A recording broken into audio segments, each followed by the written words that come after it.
My book is about this extraordinary period in American history that it's kind of hard to imagine that it ever happened, when not just by law, but in the Constitution for 13 years, nearly 14 years, it was against the law to transport, to own, to sell, to manufacture any alcoholic beverages. It's about Prohibition, this dark, dark and extraordinary moment in American history. One of the things that people don't realize about Prohibition is how it was the logical progression of a number of things that were going on at the same time. Prohibition could not have happened, for instance, without the Women's Suffrage Amendment. It could not have happened without the Income Tax Amendment.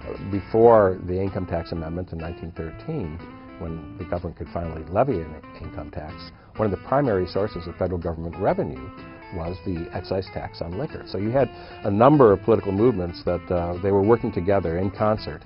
And Prohibition was very much tied to these other things that are really at the core of our governmental system. To me, the most remarkable stories about Prohibition are those that relate to how much people avoided having to live by its rules. That the drinking, of course, did drop in the beginning, but it very rapidly cycled up again. There were various ways people did it. Of course, there was an enormous amount of smuggling from Canada, but also from the Caribbean.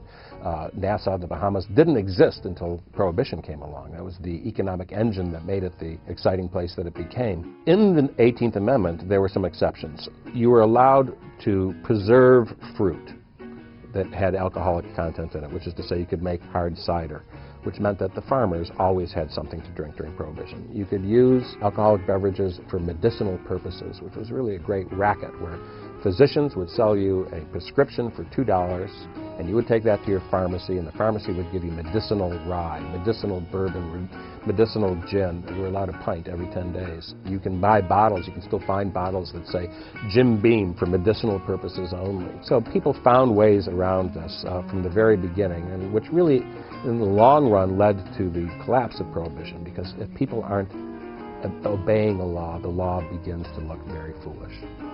You know, there is part of the American character that, alas, says, I'm going to tell my next door neighbor what he or she should be doing. I'm going to impose myself, my own moral values on people who are not in my own family. Prohibition was the apotheosis of this, was the most extreme version of it. And of course, we've seen it in very recent years on a number of political issues. The good news is that Prohibition came to an end because it is also an American character to resist that sort of imposition into your life.